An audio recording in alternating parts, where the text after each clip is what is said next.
छ तिरुमलारे पवित्र स्थान समूह स्वामी पुष्करिणीर महिमा भेंकटेश्वर स्वामी मंदिर निकटरे थिबा बराह स्वामी मंदिर सामनारे अवस्थित एही जलाशयकु स्वामी पुष्करिणी कुहाजाए।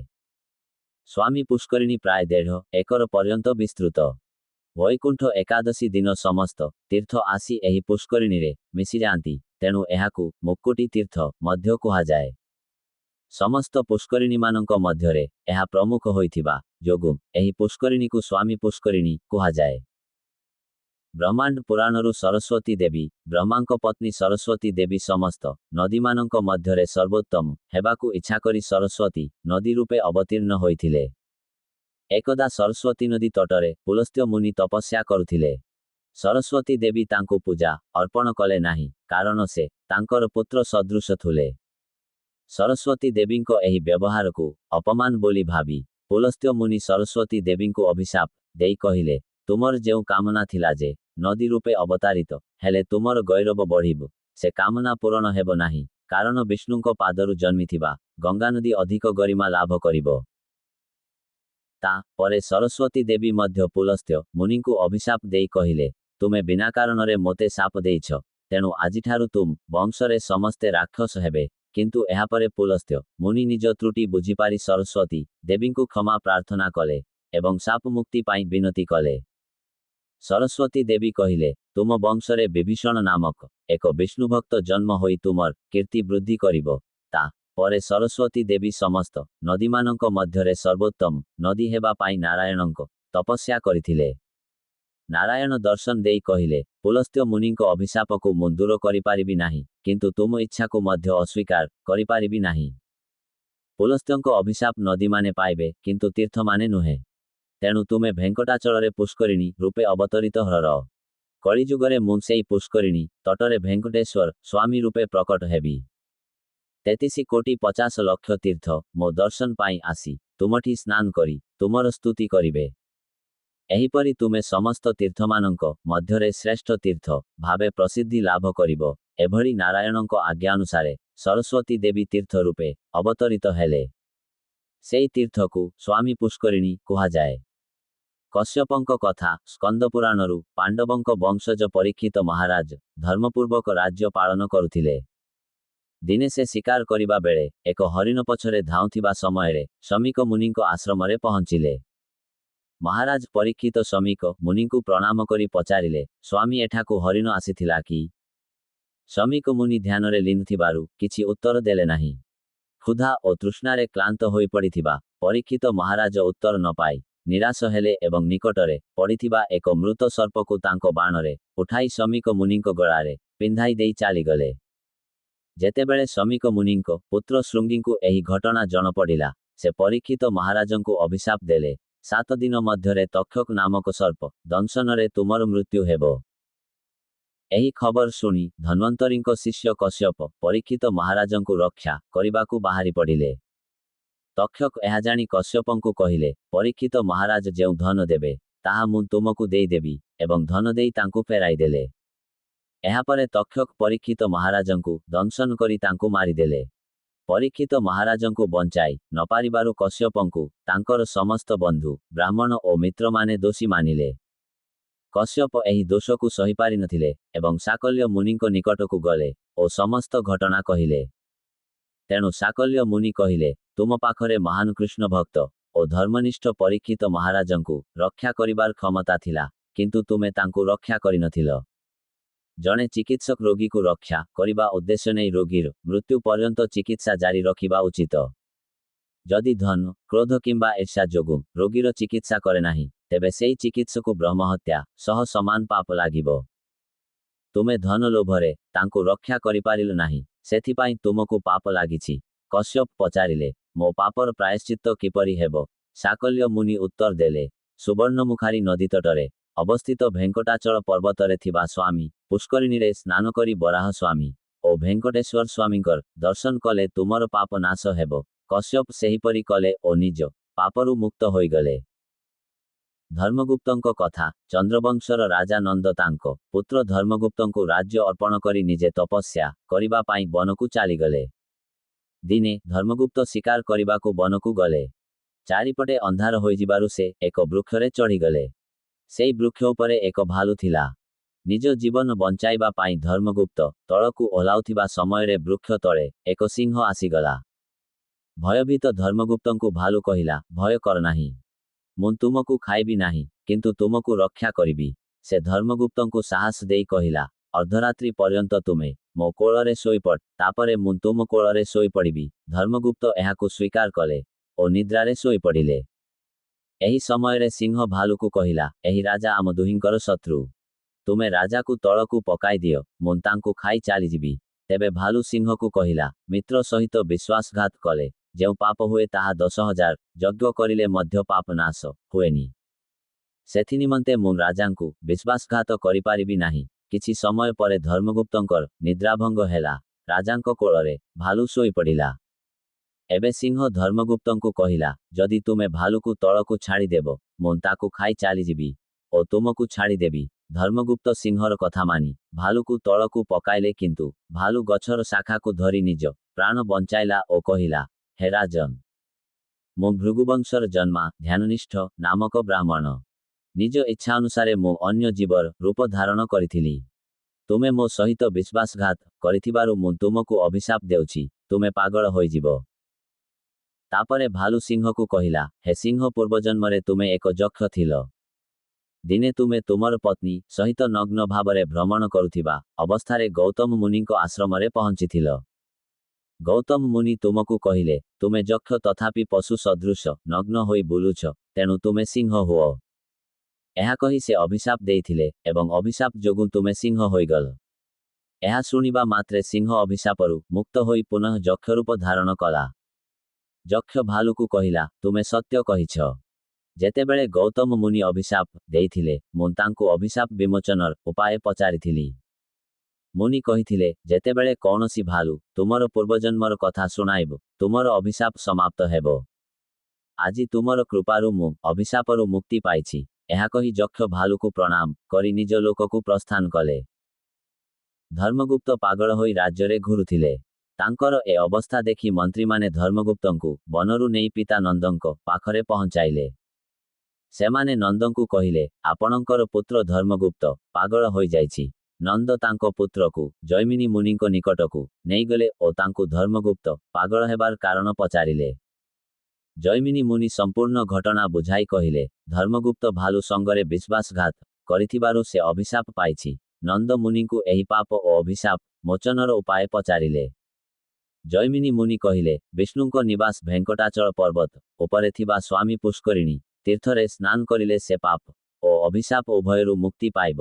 ନନ୍ଦ ଜୈମିନୀ ମୁନିଙ୍କ ଆଦେଶ ଅନୁସାରେ ଧର୍ମଗୁପ୍ତଙ୍କୁ ସ୍ୱାମୀ ପୁଷ୍କରିଣୀରେ ସ୍ନାନ କରାଇଲେ ଏବଂ ସ୍ନାନ କରିବା ପରେ ଧର୍ମଗୁପ୍ତ ତାଙ୍କ ପାପ ଓ ଅଭିଶାପରୁ ମୁକ୍ତ ହୋଇଗଲେ। ସୁମତି ମହାରାଷ୍ଟ୍ରରେ ସୁମତି ନାମକ ଜଣେ ବ୍ରାହ୍ମଣ କୁସଙ୍ଗରେ ପଡ଼ି ଏକ ବେଶ୍ୟା ସହିତ ବାସ କରୁଥିଲେ। ସେ ମଦ୍ୟପାନ ଓ ଚୋରି ଆଦି ଦୁଷ୍କର୍ମ କରି କାଳ କଟାଉଥିଲେ। ଦିନେ ସୁମତି ଧନଲୋଭରେ ଚୋରି କରିବାକୁ ଯାଇ ଜଣେ ବ୍ରାହ୍ମଣଙ୍କୁ ହତ୍ୟା କଲେ। ଏହା ଫଳରେ ତାଙ୍କୁ ବ୍ରହ୍ମହତ୍ୟା ପାପର ଦୋଷ ଲାଗିଲା। ସୁମତି ନିଜର ଦୁଃଖଦ ସ୍ଥିତି ବିଷୟରେ ତାଙ୍କ ପିତା ଯଜ୍ଞଦେବଙ୍କୁ କହିଲେ। ଯଜ୍ଞଦେବ ସୁମତିଙ୍କୁ ଦୁର୍ବାସା ମୁନିଙ୍କ ପାଖକୁ ନେଇ ଯାଇ ତାଙ୍କ ପାପ ମୁକ୍ତି ପାଇଁ ପ୍ରାର୍ଥନା କଲେ। ଦୁର୍ବାସା ମୁନି କହିଲେ, ଭେଙ୍କଟାଚଳ ପର୍ବତ ଉପରେ ଥିବା ସ୍ୱାମୀ ପୁଷ୍କରିଣୀ ତୀର୍ଥରେ ସ୍ନାନ କରାଅ। ଯଜ୍ଞଦେବ ସେହିପରି କଲେ ଓ ସ୍ନାନ ପରେ ସୁମତି ବ୍ରହ୍ମହତ୍ୟା ପାପରୁ ମୁକ୍ତ ହୋଇଗଲେ। ବରାହସ୍ୱାମୀ ମନ୍ଦିର ଭବିଷ୍ୟୋତ୍ତର ପୁରାଣରୁ। ବରାହସ୍ୱାମୀ ହିରଣ୍ୟାକ୍ଷକୁ ବଦ୍ଧ କରିବା ପରେ ମୁନିଗଣ ତାଙ୍କୁ ପ୍ରାର୍ଥନା କଲେ, ହେ ସ୍ୱାମୀ, ଆପଣ ପୃଥିବୀରେ ରହି ଆମକୁ ରକ୍ଷା କରନ୍ତୁ ଏବଂ ଅନ୍ୟମାନଙ୍କୁ ଦର୍ଶନ ଦିଅନ୍ତୁ। ବରାହସ୍ୱାମୀ କହିଲେ, ମୁଁ ଆପଣମାନଙ୍କ ଇଚ୍ଛା ପୂରଣ କରିବି। ତାପରେ ସେ ଭେଙ୍କଟାଚଳ ପର୍ବତରେ ନିବାସ କରିବାକୁ ଲାଗିଲେ। ଭୃଗୁ ମହର୍ଷିଙ୍କ ଦ୍ୱାରା ନାରାୟଣଙ୍କ ପରୀକ୍ଷା ପରେ ଲକ୍ଷ୍ମୀ ଦେବୀ ବୈକୁଣ୍ଠ ଛାଡ଼ି ଚାଲିଗଲେ। ଲକ୍ଷ୍ମୀ ଦେବୀଙ୍କ ବିନା ବୈକୁଣ୍ଠରେ ନିବାସ ଅସମ୍ଭବ ଜାଣି ନାରାୟଣ ଭେଙ୍କଟାଚଳକୁ ଆସିଲେ ଓ ବରାହସ୍ୱାମୀଙ୍କ ଦର୍ଶନ କଲେ।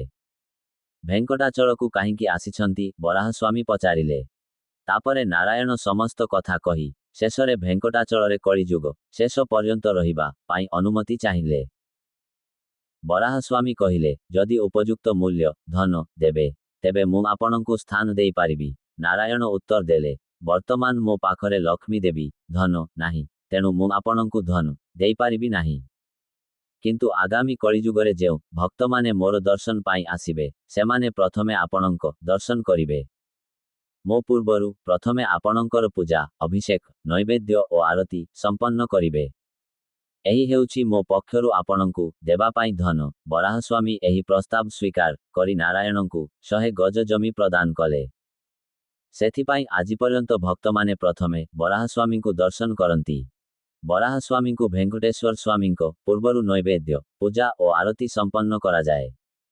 स्कंद पुराणरु बराहस्वामी मंदिर भेंकटाचल पर्वत निवासी भेंकटेश्वर स्वामींको भक्त बसुदिने नारायणपुरर शासक तोंडमानंको निकटकु जाई कहिले, हे राजन, दिने गोटिए धड़ा बराह सुअर धान फसलकु नष्ट करुथिला। मु ताकु हत्या करिबाकु चेष्टा कली, किंतु से बराहस्वामी पुष्करिणी पाखरे थिबा गोटिए हुंकारे पसिगला।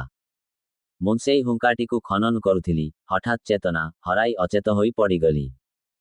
मो पुओ मोर अवस्था देखि भेंकटेश्वर स्वामी को प्रार्थना कला।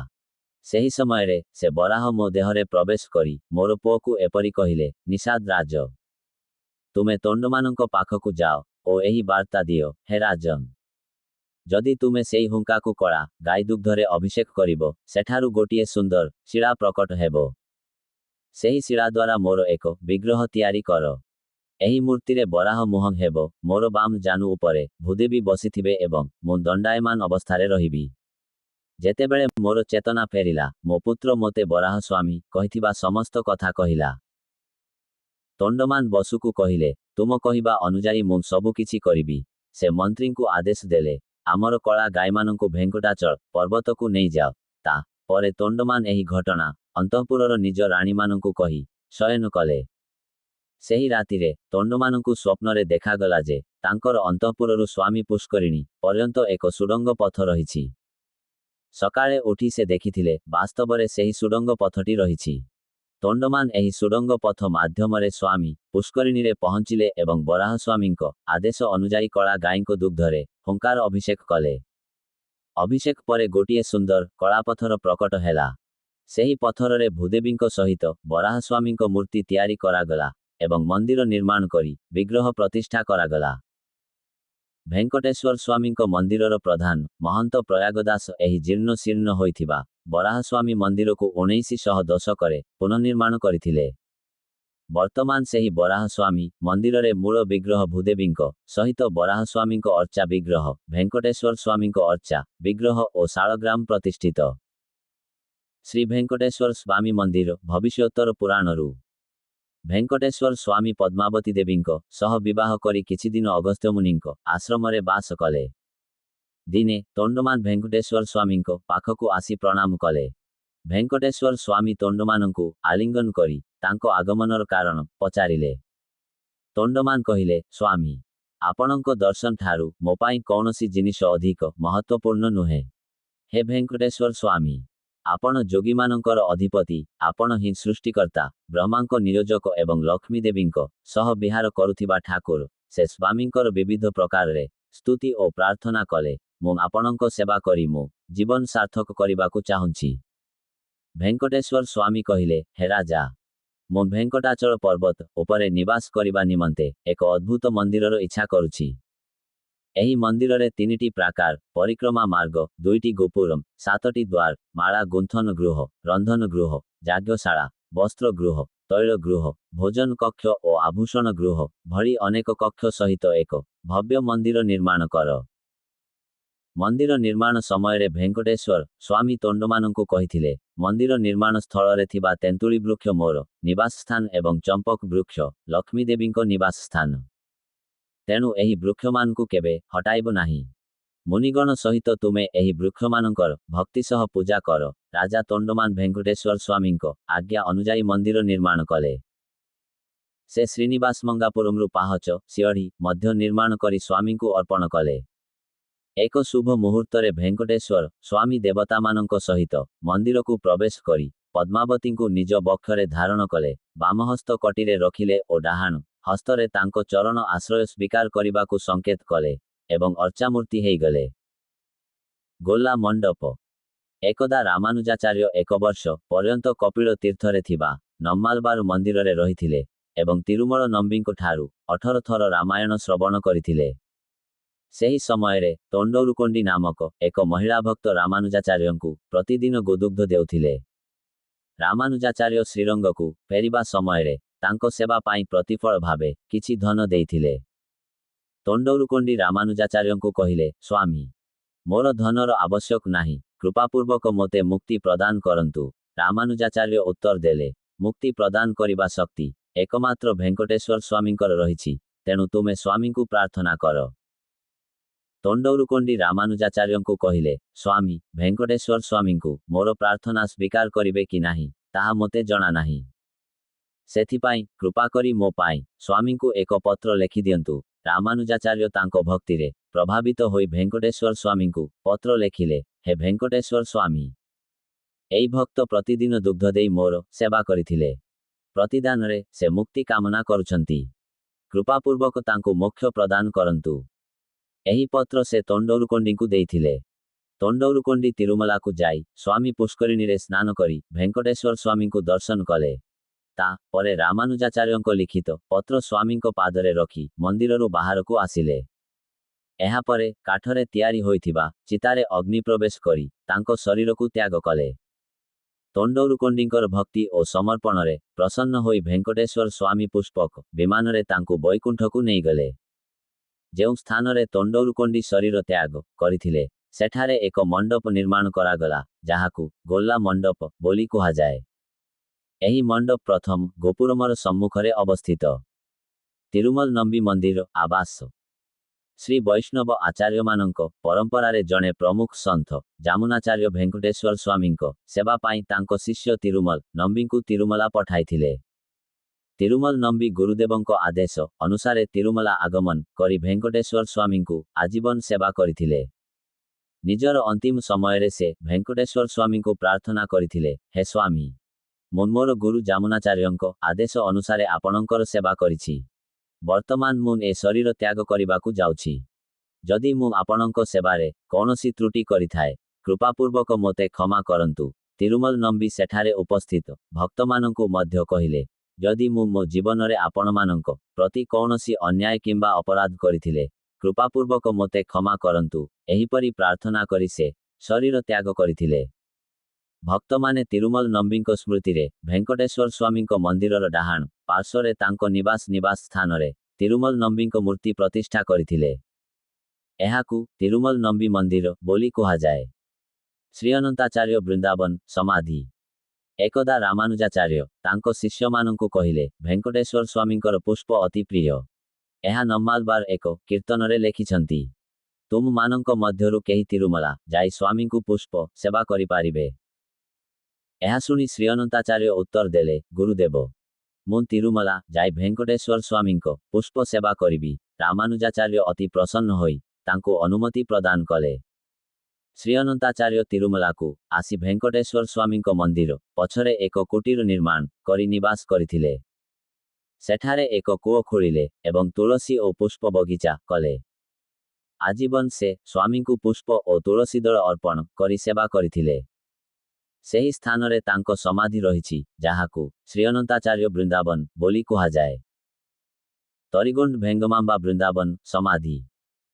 ତରିଗୋଣ୍ଡର କୃଷ୍ଣଜାଙ୍କର 5 ପୁତ୍ର ଜନ୍ମ ହେବା ପରେ ତିରୁମଲା ଯାଇ ଭେଙ୍କଟେଶ୍ୱର ସ୍ୱାମୀଙ୍କୁ ଦର୍ଶନ କରି ପ୍ରାର୍ଥନା କଲେ, ହେ ସ୍ୱାମୀ, ମୋତେ ଏକ କନ୍ୟା ପ୍ରଦାନ କରନ୍ତୁ। ସ୍ୱାମୀଙ୍କ କୃପାରୁ କୃଷ୍ଣଜାଙ୍କର ଏକ ପୁତ୍ରୀ ଜନ୍ମ ହେଲା।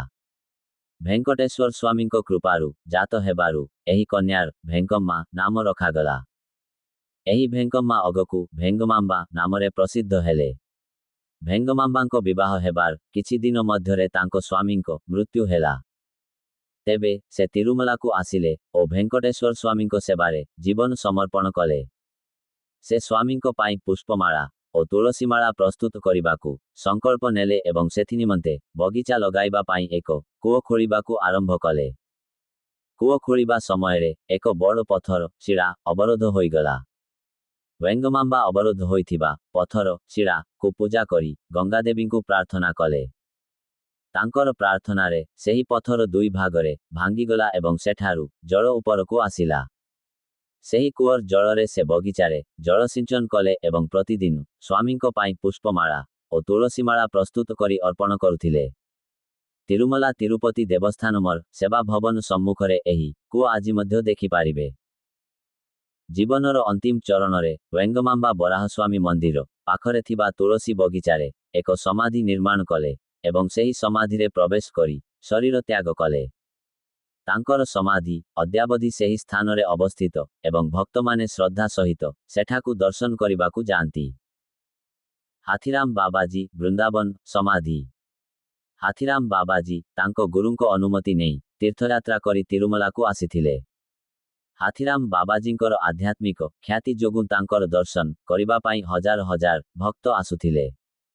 ଏତେ ଭକ୍ତଙ୍କର ଆଗମନ ଦ୍ୱାରା ତାଙ୍କ ଭକ୍ତି ସାଧନରେ ବାଧା ସୃଷ୍ଟି ହେବ ଭାବି ହାଥୀରାମ ବାବାଜୀ ପାପନାସନ ତୀର୍ଥକୁ ଯିବା ମାର୍ଗରେ ଗୋଗର୍ଭ ତୀର୍ଥ ଓ ଆକାଶଗଙ୍ଗା ମଧ୍ୟରେ ବେଣୁଗୋପାଳ ସ୍ୱାମୀ ମନ୍ଦିର ନିର୍ମାଣ କରି ସେଠାରେ ନିବାସ କରିଥିଲେ।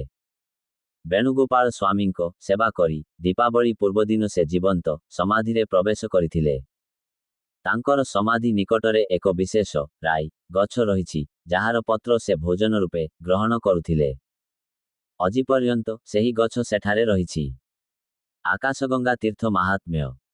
ତିରୁମଲ ନମ୍ବି ପ୍ରତିଦିନ ପାପନାସନରୁ ଜଳ ଆଣି ଭେଙ୍କଟେଶ୍ୱର ସ୍ୱାମୀଙ୍କୁ ଅଭିଷେକ କରୁଥିଲେ। ଦିନେ ଭେଙ୍କଟେଶ୍ୱର ସ୍ୱାମୀ ବାଳକ ରୂପରେ ତିରୁମଲ ନମ୍ବିଙ୍କ ସମ୍ମୁଖରେ ଆସି ଦାଦା ମୋତେ ଶୋଷ ଲାଗୁଛି, ଦୟାକରି କିଛି ଜଳ ଦିଅ ବୋଲି ଅନୁରୋଧ କଲେ। ତିରୁମଲ ନମ୍ବି କହିଲେ, ଏହି ଜଳ ଭେଙ୍କଟେଶ୍ୱର ସ୍ୱାମୀଙ୍କ ଅଭିଷେକ ପାଇଁ ଆଣିଛି। ଏହି ଜଳ ଦେଲେ ଏହା ଅପବିତ୍ର ହେବ। ମୁଁ ଦ୍ୱିତୀୟ ଥର ପାପନାସନକୁ ଯାଇପାରିବି ନାହିଁ। ତୁମେ ପାପନାସନକୁ ଯାଇ ଜଳପାନ କର କହି ଚାଲିଗଲେ। ବାଳକ ରୂପରେ ଥିବା ଭେଙ୍କଟେଶ୍ୱର ସ୍ୱାମୀ ପଛରୁ ବାଣ ଦ୍ୱାରା ତାଙ୍କ ପାତ୍ରରେ ଛିଦ୍ର କରି ଜଳ ପିଇଲେ। ଘଟଣା ଦେଖି ତିରୁମଲ ନମ୍ବି ଦୁଃଖିତ ହେଉଥିବା ସମୟରେ ବାଳକ ଏକ ପାହାଡ଼ରେ ବାଣ ମାରି ସେଥିରେ ଜଳଧାରା ପ୍ରକଟ କଲେ। ବାଳକ କହିଲେ, ଦାଦା, ଆଉ ତୁମକୁ ପାପନାସନକୁ ଯାଇ ଜଳ ଆଣିବାର ଆବଶ୍ୟକତା ନାହିଁ। ଏହି ଜଳଧାରାର ଉପଯୋଗ ଭେଙ୍କଟେଶ୍ୱର ସ୍ୱାମୀଙ୍କ ଅଭିଷେକ ନିମନ୍ତେ କର। ଏହା କହି ବାଳକ ରୂପଧାରୀ ସ୍ୱାମୀ ଅଦୃଶ୍ୟ ହୋଇଗଲେ। ତିରୁମଲ ନମ୍ବି ବୁଝିପାରିଲେ ଯେ ବାଳକ ରୂପରେ ସ୍ୱୟଂ ଭେଙ୍କଟେଶ୍ୱର ସ୍ୱାମୀ ଆସିଥିଲେ। ସେହିଦିନଠାରୁ ସେହି ନୂତନ ଜଳକୁ ସେ ଅଭିଷେକ ପାଇଁ ବ୍ୟବହାର କରିବାକୁ ଲାଗିଲେ। ଏହି ଜଳଧାରାକୁ ଆକାଶଗଙ୍ଗା କୁହାଯାଏ। ଏପର୍ଯ୍ୟନ୍ତ ତିରୁମଲ ନମ୍ବିଙ୍କ ବଂଶଧର ଆକାଶଗଙ୍ଗାରୁ ରୂପା କଳସରେ ଜଳ ଭରି ତାକୁ ହାତୀ ଉପରେ ରଖି ଭେଙ୍କଟେଶ୍ୱର ସ୍ୱାମୀଙ୍କ ଅଭିଷେକ ପାଇଁ ଆଣିଥାନ୍ତି। ଆକାଶଗଙ୍ଗାର ପ୍ରକଟ ଦିବସରେ ଭେଙ୍କଟେଶ୍ୱର ସ୍ୱାମୀଙ୍କ ଉତ୍ସବ ମୂର୍ତ୍ତିକୁ ଆକାଶଗଙ୍ଗାକୁ ନେଇ ଉତ୍ସବ ପାଳନ କରାଯାଏ। ଜାବାଲି ତୀର୍ଥ ମାହାତ୍ମ୍ୟ। କାବେରୀ ନଦୀର କୂଳରେ ଦୁରାଚାରୀ ନାମକ ଏକ ବ୍ରାହ୍ମଣ ମଦ୍ୟପାନ ଚୋରି କରିବା ଓ ବେଶ୍ୟାଙ୍କ ସହିତ ଜୀବନ କାଟୁଥିଲେ। ଦିନେ ଜଣେ ରାକ୍ଷାସ ତାଙ୍କ ଶରୀରରେ ଆବିଷ୍ଟ ହୋଇ ତାଙ୍କୁ ନିଜର ଅଧୀନରେ ରଖିଲା। ସେ ରାକ୍ଷାସ ଦେଶ ଦେଶ ଭ୍ରମଣ କରି ଭେଙ୍କଟାଚଳ ପର୍ବତରେ ସ୍ଥିତ ଜାବାଲି ତୀର୍ଥରେ ସ୍ନାନ କରିବାକୁ ଆସିଥିଲା। ସେ ସ୍ନାନ କରିବା ମାତ୍ରେ ତାର ରାକ୍ଷସ ପ୍ରବୃତ୍ତିରୁ ମୁକ୍ତ ହୋଇ ବୈକୁଣ୍ଠକୁ ପ୍ରସ୍ଥାନ କଲା। ତା ପରେ ଦୁରାଚାରୀ ଜାବାଲି ମୁନିଙ୍କ ପାଖକୁ ଯାଇ ପଚାରିଲେ, ମୁଁ କାବେରୀ ନଦୀ ତଟ ନିବାସୀ ଏକ ପତିତ ବ୍ରାହ୍ମଣ।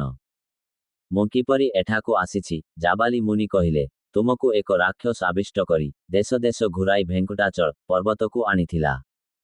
ସେ ଏଠାରେ ମୋର ନିବାସ ସ୍ଥଳରେ ଥିବା ତୀର୍ଥରେ ସ୍ନାନ କରିଥିଲା, ଯାହାଫଳରେ ସେ ରାକ୍ଷସ ପ୍ରବୃତ୍ତିରୁ ମୁକ୍ତି ଲାଭ କରି ବୈକୁଣ୍ଠକୁ ପ୍ରାପ୍ତ ହୋଇଥିଲା। ତୁମେ ମଧ୍ୟ ଏହି ତୀର୍ଥରେ ସ୍ନାନ କରିଛ, ତେଣୁ ତୁମର ସମସ୍ତ ପାପ ନାଶ ହୋଇଛି।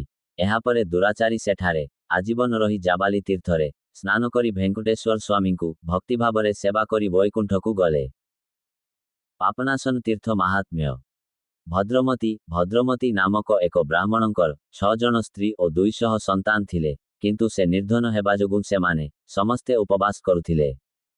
ଦିନେ ତାଙ୍କର ସାନପତ୍ନୀ କହିଲେ, ସ୍ୱାମୀ, ସୁବର୍ଣ୍ଣମୁଖାରୀ ନଦୀ କୂଳରେ ଭେଙ୍କଟାଚଳ ପର୍ବତ ଉପରେ ଏକ ତୀର୍ଥ ରହିଛି, ଯାହାର ନାମ ପାପନାସନ। ସେଠାରେ ସ୍ନାନ କଲେ ପୂର୍ବଜନ୍ମର ପାପ ନାଶ ହୁଏ। ଏହି କଥା ନାରଦ ମୁନି ମୋ ପିତାଙ୍କୁ କହିଥିଲେ। ଆମ ସମସ୍ତଙ୍କୁ ଏହି ପାପନାସନ ତୀର୍ଥରେ ସ୍ନାନ କରିବା ଉଚିତ। ଭଦ୍ରମତୀ ତାଙ୍କ ପତ୍ନୀଙ୍କ କଥା ଅନୁଯାୟୀ ସମସ୍ତ ପରିବାର ସହିତ ପାପନାସନ ତୀର୍ଥରେ ସ୍ନାନ କରି ତାଙ୍କ ଦାରିଦ୍ର୍ୟତାରୁ ମୁକ୍ତ ହୋଇଥିଲେ। ସୁମତି ଦୃଢ଼ମତୀ ନାମକ ଏକ ଶୂଦ୍ର ବ୍ରାହ୍ମଣମାନଙ୍କ ପାଖକୁ ଯାଇ ବେଦ ଶିଖାଇବାକୁ ଅନୁରୋଧ କଲେ। ବ୍ରାହ୍ମଣମାନେ କହିଲେ, ଶୂଦ୍ରଙ୍କୁ ବେଦ ପାଠ କରିବା ଅନୁଚିତ, ବେଦ ଏହାକୁ ନିଷେଧ କରିଛି। ତେଣୁ ତୁମେ ଏଠାରେ ରୁହ ଓ ବ୍ରାହ୍ମଣମାନଙ୍କର ସେବା କର। ଏଥିରେ ତୁମର ମଙ୍ଗଳ ହେବ। किंतु दृढ़मती ब्राह्मण मानक कथा न शुणी जंगलरे एक आश्रम स्थापन करी ब्राह्मणों परि नित्य कर्म जप होम और तपस्या करुथिले। दिने सुमति नामक जड़े ब्राह्मण तीर्थयात्रा करी दृढ़मती आश्रम रे पहुँचिले। दृढ़मती से ब्राह्मण को आतिथ्य प्रदान करी तांकु वेदज्ञान देवा पाई प्रार्थना कले। सुमति तांकु वेदज्ञान प्रदान कले। शूद्रों को वेदज्ञान प्रदान करिथिबारु सुमति मृत्यु परे नरक जंत्रणा भोग करी विभिन्न पशुर जन्म नहीं परे शूद्र वैश्य क्षत्रिय जन्म ग्रहण करी शेषरे ब्राह्मण कूलरे जन्म ग्रहण करिथिले। ब्राह्मण कूलरे जन्म नेइथिबा समयरे सुमति को एक ब्रह्मराक्षस आविष्ट करिथिला। सुमति तांको पितांकु निज दुख कथा कहिले। तांको पिता तांको अगस्त्य मुनिंको पाखकु नहीं जाई पचारिले मो पुत्र कौनसी पाप करी नाही तथापि एही ब्रह्मराक्षस काहींकी आविष्ट हैला। अगस्त्य मुनि सुमतिंको पूर्व जन्म विषय जानी कहिले शूद्रंकु वेदज्ञान प्रदान करिथिबा कारणरु एही समस्त जंत्रणा भोग करिबाकु पड़िछि। एही ब्रह्मराक्षसकु जमराज पठाइछंती। तुम पुत्रकु भेंकटाचलर पापनाशन तीर्थरे स्नान कराइले से शूद्रंकु वेदज्ञान प्रदान करिथिबा पापरु एवं ब्रह्मराक्षस ठारु मुक्त होइजिबो। सुमतिंको पिता सेहिपरि कले एवं तांको पुत्रकु पाप और ब्रह्मराक्षस आविष्टतारु मुक्त करिथिले। हाथीराम बाबाजींको समाधि जाबाली तीर्थ आकाशगंगा तीर्थ पापनाशन तीर्थ एही समस्त तीर्थ तिरुमलारु 7 किलोमीटर दूरतारे अवस्थित। चक्रतीर्थ महात्म्य पद्मनाभ नामक जड़े ब्राह्मण भेंकटाचल पर्वतरे भगवान विष्णु को उपासना करी तपस्या करुथिले। तांकर तपस्यारे प्रसन्न होई भगवान विष्णु दर्शन देले। पद्मनाभ भगवान को मुक्ति प्रदान करिबा पाई प्रार्थना कले। भगवान विष्णु कहिले तुमे एही तीर्थरे स्नान करी मोर भक्ति साधना करुथाओ एहा द्वारा जीवनर अंतिम समयरे तुमको मुक्ति प्राप्त हेबो। एहा कही भगवान विष्णु अंतर्धान होई गले। पद्मनाभ भगवान विष्णुंको आज्ञानुसारे सेठारे रही तपस्या करिबाकु लागिले। दिने एक राक्षस पद्मनाभंकु मारिबाकु आसिला। संकटरे पड़ी से भगवान विष्णुंकु रक्षा करिबा निमंते प्रार्थना कले। भगवान भक्तर सुरक्षा पाई सुदर्शन चक्र पठाइले। सुदर्शन सेही राक्षसकु बद्ध करी पद्मनाभंकु रक्षा कले। पद्मनाभ सुदर्शनंकु स्तुति कले। सुदर्शन प्रसन्न हेई कहिले आजिठारु मु एही तीर्थरे निवास करिबी एवं तुमको तथा अन्य भक्तमानंकु राक्षसमानंक प्रकोपरु रक्षा करिबी। मोर एही तीर्थरे निवास करिबा जोगुन एही तीर्थर नाम चक्रतीर्थ हेबो। जिए ए तीर्थरे स्नान करिबे से पाप हेबे एहा कही सुदर्शन सरोवर रे प्रवेश कले। श्रीबारी पादालु भेंकटेश्वर स्वामींको पाद चिन्ह। भृगु महर्षि नारायणंको परीक्षा करिबा परे लक्ष्मी देवी बैकुंठ छाड़ी चालीगले। लक्ष्मी देवींको बिना बैकुंठरे रहिनपारी नारायण भेंकटाचलकु आसीथिले। भेंकटाचलरे जेउ स्थानरे नारायण अवतरण करिथिले सेठारे तांकर पाद चिन्ह रही जाइछि। एही पाद चिन्हकु श्रीबारी पादालु कुहा जाए। जेतेबेले भेंकटाचल तीर्थकु ब्रह्मादि देवता माने भेंकटेश्वर स्वामींको दर्शन करिबाकु आसंती सेमाने प्रथमे श्रीबारी पाद चिन्हकु जाई प्रणाम करंती। चक्रतीर्थ और श्रीबारी पाद चिन्ह तिरुमलारु प्राय 6 किमी दूररे अवस्थित। हाथीराम बाबाजी समाधि जाबाली तीर्थ आकाशगंगा तीर्थ पापनाशन तीर्थ चक्रतीर्थ और श्रीबारी पाद चिन्ह दर्शन पाई तिरुमला देवस्थान द्वारा बस सेवा व्यवस्था करा जाइछि। रामकृष्ण तीर्थर महिमा। रामकृष्ण नामक एक मुनि भेंकटाचल पर्वतरे तपस्या करुथिले। से निज स्नान पाई एक सरोवर तैयारी करिथिले। जेतेबेले से विष्णुंको तपस्या करिथिले तांको शरीर उपरे एक हुंका हेइगला। तांकर गभीर तपस्यारे भयभीत होई इंद्र तांको तपस्या भंग करिबा पाई वर्षा कराइथिले किंतु से तपस्या भंग करिनुपारी चालीगले। एहापरे विष्णु रामकृष्णंको दर्शन देई कहिथिले तुमे जेउ सरोवर खोलिछ ताहा तुम नामरे प्रसिद्ध हेबो। एठारे स्नान करुथिबा लोकमाने पापमुक्त हेबे। तुमे शरीर छाड़िबा परे मुक्ति लाभ करिबो। पापनाशन ठारू रामकृष्ण तीर्थ प्राय किमी दूर पादरे चाली पहुंची पारिबे। एही तीर्थ जंगल मध्यरे थिबा कारणरु केवल जानुआरी फेब्रुआरी मास माघ मासर पूर्णमा दिनरे ही एठाकु जिबाकु अनुमति मिले। कुमारधारा तीर्थ महिमा। वृद्ध ब्राह्मण एकदा भेंकटेश्वर स्वामी बाळकर रूप धारण करी भेंकटाचल पर्वत उपरे भ्रमण करुथिले। से समयरे 7 वर्ष बयस्क जणे वृद्ध ब्राह्मण निजर हजिजाइथिबा पुत्रको डाकुथिले, कौंडिन्य केउंठी अछु? तेबे बालक रूपरे थिबा भेंकटेश्वर स्वामी से वृद्ध ब्राह्मणकु कहिले, एठी केही नाहांती, तुमे काहाकु डाकुछ? सेतेबेले वृद्ध ब्राह्मण अधिक दुखित होई विलाप कले, हाय कुमार, केउंठी चालीगलु? एबे मु आश्रमकु किपरि फेरिबि? किपरि नित्य कर्म करिबि? भेंकटेश्वर स्वामी कहिले, हे ब्राह्मण, तुमर शरीर शिथिल, केश धरा, चर्म मुडिया, दृष्टि क्षीण होई जाइछि। तथापि तुमे कौन आउ अधिक जीवित रहिबाकु चाहुंछ? एहानुनी वृद्ध ब्राह्मण उत्तर देले, मु वर्तमान पर्यंत देवऋण परिशोध करि नाही, सेथिपाई मोते जीवित रहिबाकु पड़िबो। एही कथा शुणी भेंकटेश्वर स्वामी प्रसन्न होई से वृद्ध ब्राह्मणको हाथ धरी एक तीर्थकु नेई कहिले, एठारे स्नान कर। वृद्ध ब्राह्मण स्नान करिबा मात्रे युवक रूप धारण कले। तापरे बालकर रूप थिबा भेंकटेश्वर स्वामी निज मूल विष्णु रूप देखाई से वृद्धकु कहिले, तुमे एबे घरकु जाओ और नित्य कर्म कर। वृद्ध ब्राह्मण युवक रूप धारण करिथिबारु एही तीर्थकु कुमारधारा तीर्थ कुहा जाए। कुमार स्वामींको कथा देवगण और राक्षसमानंक मध्यरे होइथिबा युद्धरे कुमार स्वामी तारकासुरकु बध करिथिले। एहा फलरे कुमार स्वामींकु ब्रह्महत्या पाप लागिथिला। से पापरु मुक्ति पाइबा पाई निज पिता शिवंको निकटकु जाई पचारिले, मोर ब्रह्महत्या पाप किपरि दूर हेबो? शिवजी कुमार स्वामींकु कहिले, नारायणंको नामर जप करिले समस्त पाप नाश हुए। तेणु तुमे सुवर्णमुखारी नदी कूलरे थिबा भेंकटाचल पर्वतकु जाओ। सेठारे अनेक पवित्र तीर्थ रहिछि। तुमे सेही तीर्थमानंकरे स्नान करी कुमारधारा तीर्थरे और नमो भेंकटेशाय मंत्रर जप करी तपस्या कर। देवता मानंको सेनापति कुमार स्वामी शिवंको आदेश अनुसारे भेंकटाचलकु जाई विभिन्न पवित्र तीर्थरे स्नान कले। तापरे कुमारधार तीर्थरे प्रतिदिन 3 थर स्नान करी और नमो भेंकटेशाय मंत्रर जप करी 12 वर्ष पर्यंत तपस्या कले। सेठारे तांकर तपस्यारे प्रसन्न होई नारायण दर्शन देले ओ कहिले, तुम पितांको कथारे विश्वास करी मो पाई तपस्या करिछ, वर्तमान माग। कुमार स्वामी नारायणंकु प्रदक्षिण ओ प्रणाम करी अनेक स्तुति कले एवं कहिले, हे भेंकटाचलपति, हे नारायण, समस्त लोकर अधिपति, भक्तमानंको दुख दूर करुथिबा प्रभु, तारकासुरकु बध करिथिबारु मु ब्रह्महत्या पापरे पीड़ित, दयाकरी सेही पापकु नाश करंतु। नारायण कहिले, जिए एही भेंकटाचल पर्वतर दर्शन करिथाए तांकर समस्त पाप नाश हुए। तुमे मो पाई तपस्या करिछ, तेणु तुमे समस्त पापरु मुक्ति पाइछ। कलिजुगर शेष पर्यंत तुमे एठारे रही मोर सेवा कर। एहा कही नारायण अदृश्य होई गले। एही तीर्थकु जिबा पाई पापनाशन ठारु प्राय 6 किमी जंगल मार्ग द्वारा चाली जिबाकु पड़े। एही तीर्थ अति जंगल मध्यरे थिबारु जानुआरी फेब्रुआरी मासरे केवल माघमास पूर्णिमा दिन ही जिबाकु अनुमति मिले। तुम्बुरु गोन तीर्थर महिमा। एकदा नारदमुनि ओ तुम्बुरु तांकर बिना सहित नारायणंकु स्तुति गान करी आकाशमार्गरे जाउथिले। नारदमुनि रत्नरे मंडित तुम्बुरुंको बिनाकु देखि पचारिले, एही बिना केउंठारु प्राप्त हेल? तुम्बुरु कहिले, मो प्राचीनबर्ही नामक राजांको स्तुति करिथिली, तेणु से राजा मोते एही बिना उपहार देइथिले। एहा शुणी नारदमुनि क्रोधित होई अभिशाप देई कहिले, सज्जन व्यक्ति मनुष्यंकर स्तुति करिबा लोकंकु निंदनीय मने करंती। एहीपरि कार्य करिथिबा व्यक्तिंको सहित मु मित्रता करि पारिबि नाही। तुमे मनुष्यर स्तुति करिथिबारु भूलोकरे पतित हुओ। नारदमुनिंको अभिशापरे तुम्बुरु भूलोकरे भेंकटाचलर गोनतीर्थ निकटरे पतित हेले।